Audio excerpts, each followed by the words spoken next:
again, lagi ko naman sinasabi to, sobrang thankful kami kay Lord and blessed, grabe. And then, again, lagi akong proud sa team kasi grabe lagi yung effort na ginagawa nila. Sa training pa lang, all out nila, pag pinus ko sila talagang ina-acknowledge nila lahat na kailangan gawin. And yeah, ito, nagkaroon ng magandang result, so sobrang thankful and happy.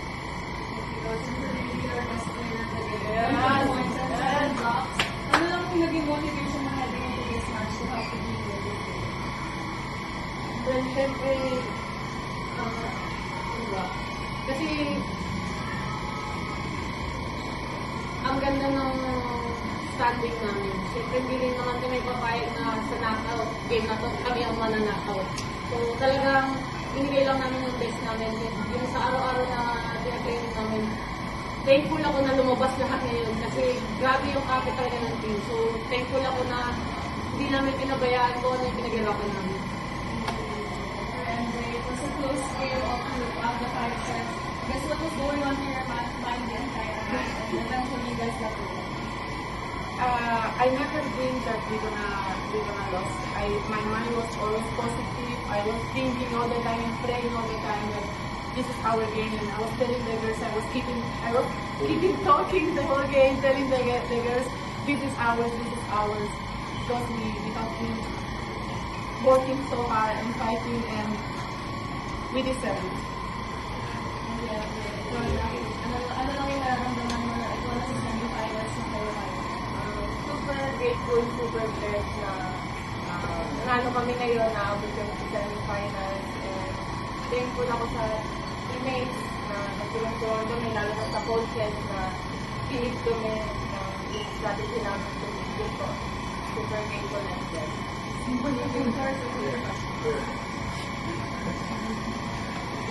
For everything, I guess it was so now in statue.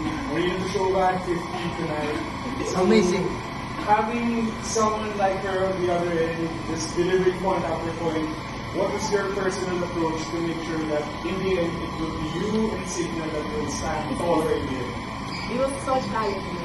Bishoma is a great player. She's good. She's very smart. And of course, in my position, I'm the intro of this team. I have to go back every time. So it was hard. But I keep positive because we have the whole team. We have good leaders. We have good opposite. We have a great center. So this is what I think. This is all about teamwork. So that's why I was keeping very positive. And for Lily and Jacqueline, ahead of this game, alam natin si Marina yung kailangan nyo rin bantayan talaga. So, ano yung naging kumbaga motivation nyo ngayong match para masigurado kaya sa naging talaga yung mga magiging nakapit, lahat ng kapit talaga? Hindi ko alam kung ano yung sasagot ko. Kasi kahit anong gawin namin, naka-50 points na rin.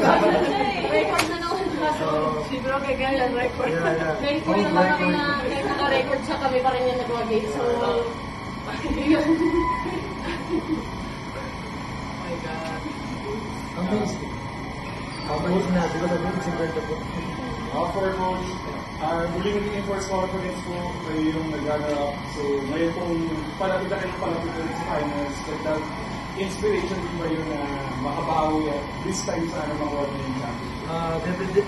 Definitely yes, kasi itong game kanina na nakalusot kami na sobrang actually ang good thing talaga yung hindi kami nag-stop. Yung sinabi nga ni Riri na parang ginawa talaga namin yung best namin dahil gusto na rin talaga namin manalo. And siyempre credit din sa kalaban namin, especially sa import, na ang hirap niya talaga kalaban, sa totoo lang. Hindi siya madaling kalaban. Kahit anong gawin namin na effort doon, kapag talagang nakuha niya yung momentum niya, talagang pupunto siya. But good thing, and again, sobrang happy and proud sa team kasi kahit anong nangyari, na-overcome namin yung kanina struggle namin. And kaya ayun, nakuha namin yung panalo. Yun ang pinaka-importante sa amin. Minnesota. For the signal is already in the semi-final. after this very tight win, is there some sort of relief from you or from the whole team that you outlasted Marino to show in Canada? My feeling is that the job still is not done. We still have job to do. And this is the first step, and we knew that it's not going to be easy. We knew that it's going to be difficult we saw it. But now we have to keep our target, and still this is not our main target. Our main target is for to be in the final.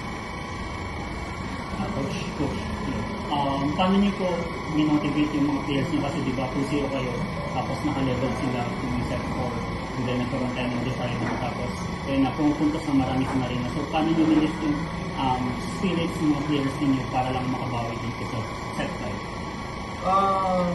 Itig yung sinabi ko lang kanina yung paano namin kontrolin yung sarili namin, yung team.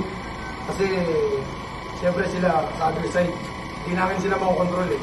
So, kumbaga, kailangan mas maging compose talaga yung team namin. And huwag mag-stop. Kasi medyo, talagang kanina, iba-iba yung feeling talaga eh. Okay, isa pag nag-struggle, talagang magka-down yung feeling. Pero ang good thing kanina, na-maintain namin, especially yung quick set, na talagang tumaas din yung adrenaline and din yung performance talaga gumanda.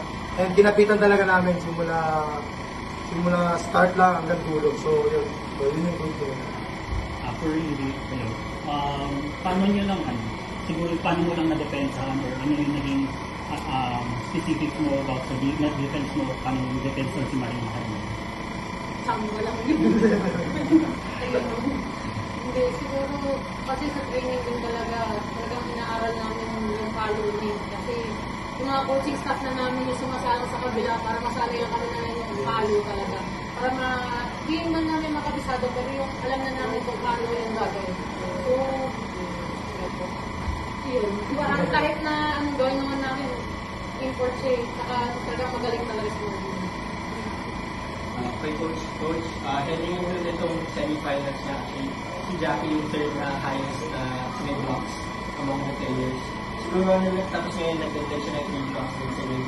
Siguro lang, Coach, ano lang yung masabi about it sa parang kumbaga breakout season niya rin with signal na ganito yung nagbibigay ng steady defense usually.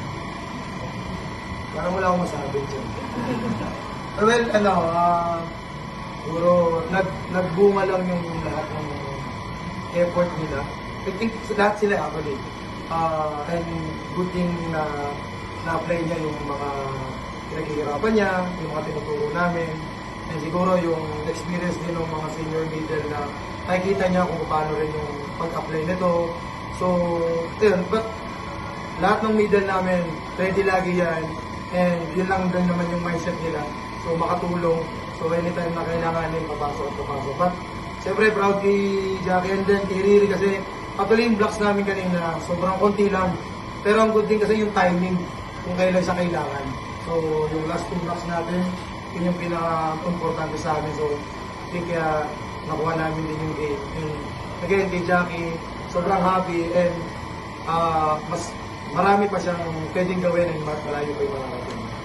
Nandang niya kay Jackie, ano lang siguro yung parang dala kumbaga si Coach Shock niya yung known talaga for sa middle blockers, pag-develop ng middle blockers. Tapos you're learning under niya kay Riri and kay Dorian na kumbaga talaga nag-bloom talaga this conference. Kay Coach talagang since day 1, tinatukan niya ako. Kahit after training, minsan nagawa naman kami ni Coach, ganun ako kung tutukan, naglalaan ko talaga siya ng extra effort, extra time sa akin. Super grateful ako na. Super grateful ko talaga ako na kay Coach saan po ako napunta, saka sa po yung coach ko. Lalong-lalo na din sa mga teammates ko na veteran, na mga best middle blocker, Ate Riri, Ate Dort, Ate Genesis. Talagang marami din silang sinashare sa akin on and off the court, mga pwede kong gawin and tips. And as a sort, Riri, yun nga, ito yung next step up niya talaga today, 7 blocks, ganyan. Pero it also took niya, yung mga ibang kasama sa middle niya rin, si Jackie and Elsie, na talagang para kahit pa paano mapigil si Marina. Ano naman sabi mo rin sa girl ni Jackie na kumbaga talagang naging steady presence na rin sa bigit mo? Eh, una pa lang naman yung lagi parang may cuddle yung lagi kong sinasabi kay Jackie na hintayin mo lang yung time mo kasi pag once na dumating na yung time mo, magsashine ka din naman talaga.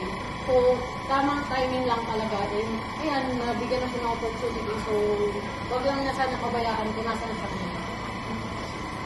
Coach, syempre reinforce confidence yung imports ng mga nagiging liga. Pero from a coaching standpoint, seeing players like si Marina and si MJ, paano ito nakakatulong na mag-grow din to? Yung tumaas din yung level ng dalawa ng Leopards kapag kalaro yung team. Well, siyempre malaking factor kung meron tayong mga inputs na ganitong kataas yung level ng performance kasi talagang mahahatak yung players para gumalaw. But not only the players, actually, even kami yung coaches, talaga nag-challenge kami paano namin sila aralin, paano yung discard na gagawin, paano mo stop. And then, ayun, sobrang ganda nito. Actually, itong conference na to, I think ito yung isa sa conference na may import na taas ng level ng mga teams ng performance. Kasi iba, kung mapapansin nyo, iba talaga yung galawan ngayon. At yung mga defense, yung mga blocks, and then yung mga attacks natin, sobrang, ang dami nang nagbago, ang dami pang pwedeng magbago, and para din sa amin, kailangan mag-level up din kami, hindi kami pwedeng mag-stick lang sa kung anong alam namin. So, aral at aral pa rin kami. So, yeah, maganda to para sa volleyball team ng Pilipinas. Really nagsabi rin na ganda ng nilaro mo today. Simula pa lang isa ka gusto mga pupundos. Meron bang special instructions lang for you today na dito gagawin mo? May iba ba kayong tactics going to this game? Meron yan. Special instruction, wala naman special instruction kasi talagang ready kami pumunta dito sa game na to. So, alam namin hindi kami papayag na matalo kami today. Yun lang. Of course, ay nasa Chinese foul na ang signal, pero after a hard-fought win siya. So, ano lang siguro yung dapat maging mindset na ipapagay na sa mga? Number one, kailangan makarecover yung buong team sa naging game namin kanina. And pangalawa, I think yung preparation namin para sa semifinals, kasi naman yung mga kalaban namin. But lagi namin main goal is yung focus namin sa team namin, paano mas mag-perform na maayos. And like yung sinabi ko kanina, kung gumagawa ng puntos yung kalaban, kailangan kami rin mag-break ng puntos namin kasi hindi pwedeng isang side lang eh. So yan, luckily yung tip set dun, nagawa namin yun. And yeah, ako personally excited and happy talaga sobra semifinals na to. And hindi madali itong pagpasok ng semifinals. Ibang-iba siya dun sa elimination, first round, second round. So like yung sinasabi lagi ni Maria na pahirap yung labanan. But kami, I'm sure, ready yung team and i-embrace namin kung anong meron na parating sa akin. Thank you, Coach. Thank you. Congratulations, Maria!